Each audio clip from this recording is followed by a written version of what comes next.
మర్రి చెట్టు మంచిదే కావచ్చు, చల్లటి నీడనిస్తుంది కావచ్చు, కానీ దాని కింద ఒక్క చిన్న మొలక కూడా మొలవది. ఇంకో చెట్టు ఎదగది, తాటి చెట్టు మట్టల సందులల్లా చిన్న గింజవడి మొలకెత్తి ఆ తాడి చెట్టునే సుట్టి పడేస్తుంది.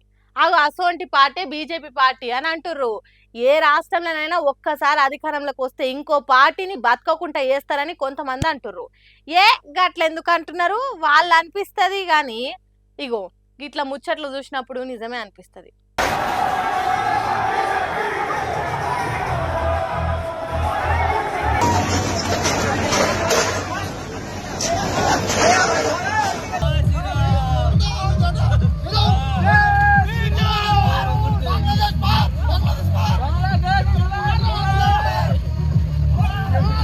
ఒక్కసారి డబల్ ఇంజన్ సర్కార్ వస్తే ఎట్లుంటుందో చూపెడుతున్నారు బీజేపీ పార్టీ కార్యకర్తలు.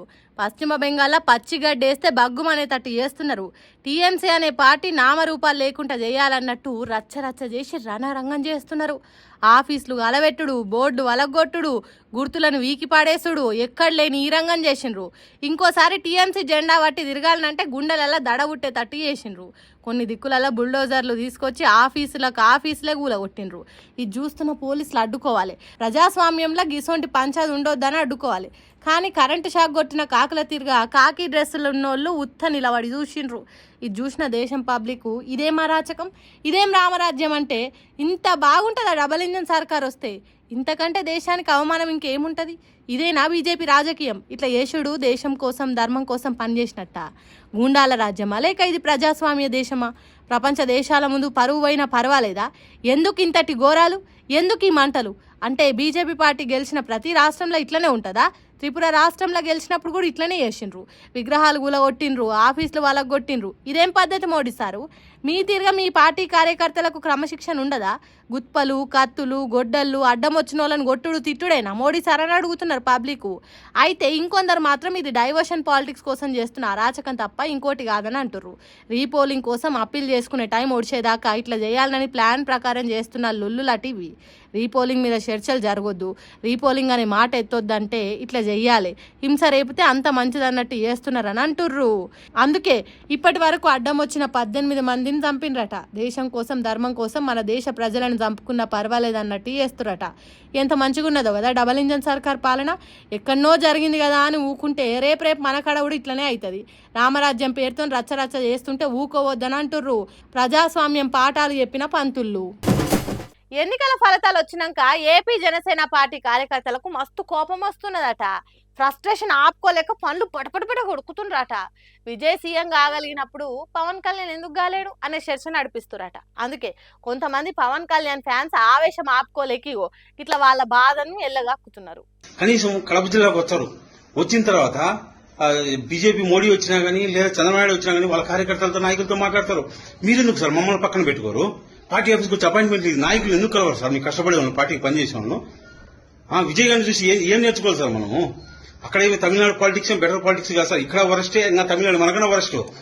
అక్కడ సినిమా ఏమన్నా అనుకుంటే సినిమా వాళ్ళు ఎంతో మంది ఓడిపోయారు. రజనీకాంత్ ఓడిపోయినాడు, కమలాసన్ ఓడిపోయినాడు, విజయకాంత్ ఓడిపోయినాడు. అలాంటిది మాది ఒక బతికినా సార్. నా మీద ఇంగ్లీష్ కున్నాం సార్. మాది బతుకులు చాలా, మేము ఒక నాయకులు సార్. మాది ఒక బతుకు సార్ మాది.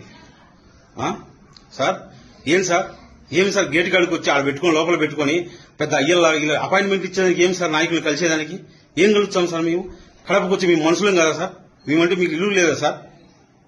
ఆ మనుషులు కలిసి క్యాడర్ నిర్మాణం చేసుకుని పార్టీ నిర్మాణం చేసుకుని ఆ పార్టీ నిర్మాణం చేసుకుని జనాలకి తీసుకెళ్లకుండా ఎప్పుడు ఇది ఏం పాట సార్ అది?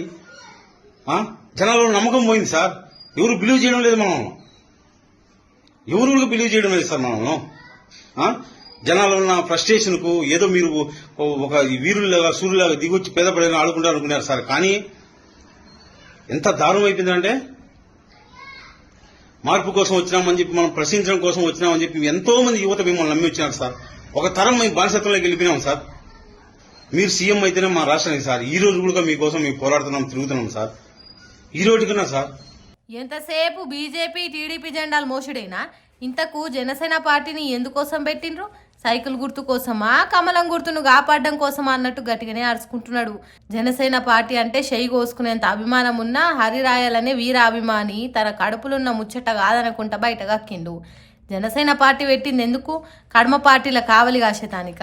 మనకంటూ ఓ పార్టీ ఉన్నది, దానికి విలువ ఇయ్యాలే అని తెలియకుంటే ఎట్లా? సర్కార్ల పనులు కావు, ఆఫీసర్లు గుర్తించరు, కనీసం పార్టీ జిల్లా కమిటీలు లేవు, క్యాడర్ లేదు. ఎందుకు సార్ మీరుండి మోడీ మోడీ అని పొగిడేతానిక? లేకుంటే చంద్రబాబు సైకిల్ చక్రాలకు గ్రీజు ఊసేతానిక? జర సొంత పార్టీ కార్యకర్తలను పట్టించుకోండి. మేము పవన్ కళ్యాణ్ మాయల పడి పనిచేస్తుంటే పవన్ కళ్యాణ్ మాత్రం మోడీ బాబు మాయల పడిపోయిండు. ఇదేం పద్ధతి సారు? తమిళనాడులో చూడుండ్రి, పార్టీ పెట్టిన 2 ఏళ్లలోనే సీఎం అయిండు. కానీ మీకు ఆ సోయి లేనట్టే అనిపిస్తున్నది మాకు. మరి అసలు అప్పుడు పార్టీ పెట్టుడెందుకు, మమ్మల్ని తీపల పెట్టుడెందుకు? జర ఇప్పటికైనా అధికారంలోకి వచ్చి వివరం చేయండి. వాళ్ళ కాడే మోస్తాము, వీళ్ళ సంకల జోరి సోది మాటలు చెప్తాం అంటే ఇంకెన్నేళ్ళైనా ఏపీలో జనసేన అధికారంలోకి రాదు. ఇప్పటికే జనం పొట్టు పొట్టు తిడుతున్నారు. పక్క పార్టీ మీద ఉన్న అభిమానము సోయి, సొంత పార్టీ జనసేన మీద లేకుండా ఎట్లుంటుండ్రు సారు అని పవన్ కళ్యాణ్ పరువు తీసినంత పని చేసిండు. ఓ తీరుగా చెప్పాలంటే సిగ్గు శరం ఉంటే జనసేన పార్టీని జనంలోకి తీసుకపో. సర్కార్ నుంచి బయటకు వచ్చి చచ్చిపోతున్న కార్యకర్తలను కాపాడు. అట్లయితేనే పార్టీ బతుకుతుంది. వచ్చే ఎన్నికల నాటికి పవన్ కళ్యాణ్ను సీఎం చేస్తాం, లేకుంటే గంతే సంగతులు అన్నట్టు తన ఆవేదనంతా ఆవేశంగా చెప్పిండు. మరి ఈ వీడియో పవన్ కళ్యాణ్ దాకా చేరితే ఎసొంటి రియాక్షన్ ఇస్తాడు? సింహం గడ్డం గీసుకోదు, నేను సొంత పార్టీ కార్యకర్తలను పట్టించుకోను, మిగతాదంతా సేమ్ టు సేమ్ అని సినిమా డైలాగులు కొడతాడో ఏం పాడు.